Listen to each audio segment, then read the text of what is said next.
आज हम बात करेंगे इंडिया और पाकिस्तान के बीच चल रही लेटेस्ट टेंशन के बारे में। जी हां, ये इशू सीरियस हो चुका है और भारत ने इस बार एकदम सॉलिड जवाब दिया है। तो वीडियो को पूरा देखिए। हर एक भारतीय की तरह मैं भी इस सिचुएशन में भारत के साथ हूं, क्योंकि देश की सुरक्षा और सम्मान से ज्यादा कुछ नहीं। इंडिया ने बिल्कुल सही जवाब दिया। Today from the soil of Bihar I say to the whole world, India will identify, track and punish every terrorist. सब कुछ शुरू हुआ 22 अप्रैल को, जब जम्मू एंड कश्मीर के पहलगाम एरिया के बैसेरन वैली में दर्दनाक तरीके से 26 मर्द टूरिस्ट लोगों की जान ली गई। क्या बोलते भेलपुरी खाने से मेरा पति साइड में था, एक इंसान है, उसने उसको गोली मार दी। यहाँ पे उसने बोला कि शायद मुस्लिम नहीं है, उसने उसको गोली मार दी। दरिंदों ने नॉन मुस्लिम टूरिस्ट पर टारगेट करके AK-47 और M4 कार्बाइन्स की यूज की। शुरू में TRF यानी द रेजिस्टेंट फ्रंट ने इसकी जिम्मेदारी ली, जो कि पाकिस्तान बेस्ड लश्करी तैयबा की एक विंग माना जाता है। बाद में TRF ने अपनी जिम्मेदारी वापस ले ली, पर सबको पता है कि हमारे देश में हुए सभी आतंकी हमलों के पीछे डायरेक्ट कौन सी मुल्क की हाथ रहता है, और वहीं से टेंशन बढ़ने लगी। भारत ने इस बार पूरी तैयारी के साथ जवाब दिया। 7 मई को भारत ने ऑपरेशन सिंदूर लॉन्च किया और पाकिस्तान ऑक्युपाइड कश्मीर के टेररिस्ट कैंप्स पर मिसाइल स्ट्राइक्स की।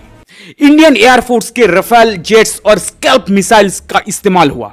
सिर्फ 23 मिनट में, जी हां, सिर्फ 23 मिनट में 14 मिसाइल्स लॉन्च की गई। स्ट्राइक्स टारगेटेड थी, प्रिसाइज थी।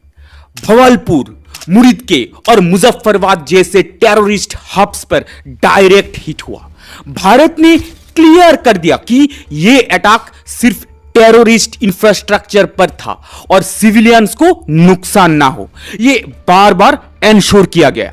पर इस शानदार जवाब से भौंकलाते हुए पाकिस्तान ने कोशिश की ड्रोन और मिसाइल अटैक्स करे इंडिया पर, जैसे पंजाब के बहुत सारे शहरों पे, अमृतसर, जलंधर, राजस्थान के कुछ शहरों जैसे जैसलमेर और जम्मू कश्मीर के कुछ मिलिट्री बेस कैंप जैसे पठानकोट आदि को टारगेट किया गया।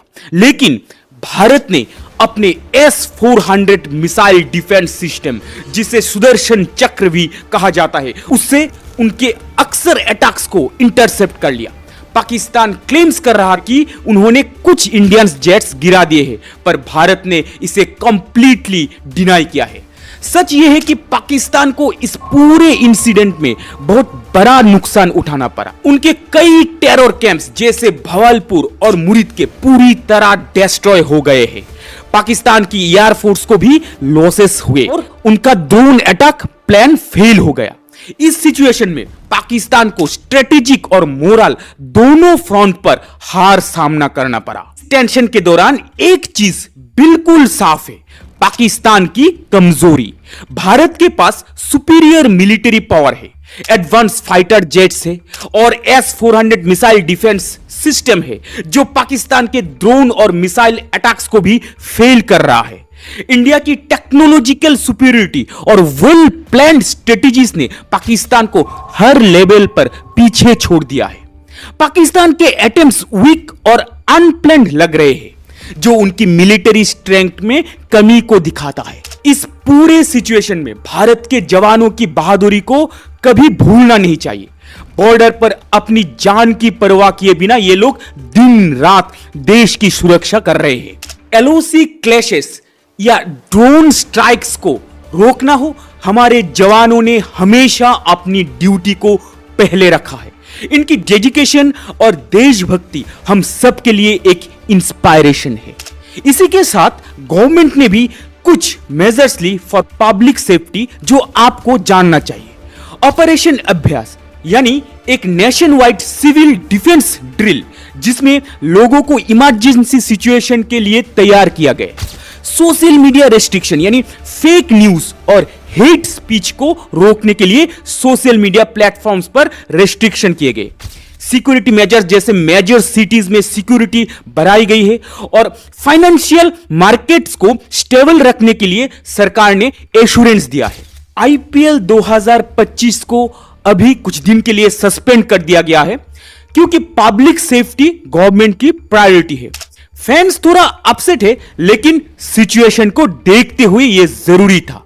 आईपीएल टीम्स और फ्रेंचाइजीज और प्लेयर्स भी इस डिसीजन का सपोर्ट कर रहा है क्योंकि देश की सुरक्षा पहले है। इन सबसे पहले भारत ने कूटनीतिक तौर से पाकिस्तान को और भी काबू करने के लिए इंडस वाटर ट्रीटी को सस्पेंड कर दिया था, जो पाकिस्तान को पानी सप्लाई करती थी। पाकिस्तान का कहना है कि चेनाब रिवर का फ्लो 90% कम हो गया है। टेंशन बढ़ने पर पाकिस्तान ने न्यूक्लियर अटैक की भी धमकी दे दी, जो सिचुएशन को और कॉम्प्लिकेट कर रही है। इधर दुनिया भर से रिएक्शन आ रहे हैं। यूएस, यूरोपियन यूनियन सब ने शांति की बात की है, लेकिन यूएस के वाइस प्रेसिडेंट जेडी वेंस ने क्लियर कर दिया कि यह उनका इशू नहीं है। इंडिया ने पहले ही क्लेरिफाई कर दिया था कि यह स्ट्राइक सिर्फ टेररिस्ट इंफ्रास्ट्रक्चर पर थी, सिविलियंस पर नहीं। तो दोस्तों, यह थी अब तक की पूरी अपडेट। इंडिया ने क्लियरली दिखाया कि हम अपनी सुरक्षा और सम्मान पर कोई समझौता नहीं करेंगे और हमारे ब्रेव सोल्जर्स ने जो हिम्मत और डेडिकेशन दिखाई है उन पर हमें गर्व है। पाकिस्तान को इस पूरे मामले में काफी बड़ा नुकसान हुआ है और आगे भी होने वाला है। आपको क्या लगता है, क्या भारत ने हर एक कदम सही उठाया है, सही जवाब दिया है? अपनी राय कमेंट्स में जरूर बताइए। लाइक, शेयर और सब्सक्राइब करना मत भूलिएगा ताकि हम सब मिलके एक दूसरे की हौसला और भी बढ़ा सके। मिलते हैं जल्द। जय हिंद, नमस्कार।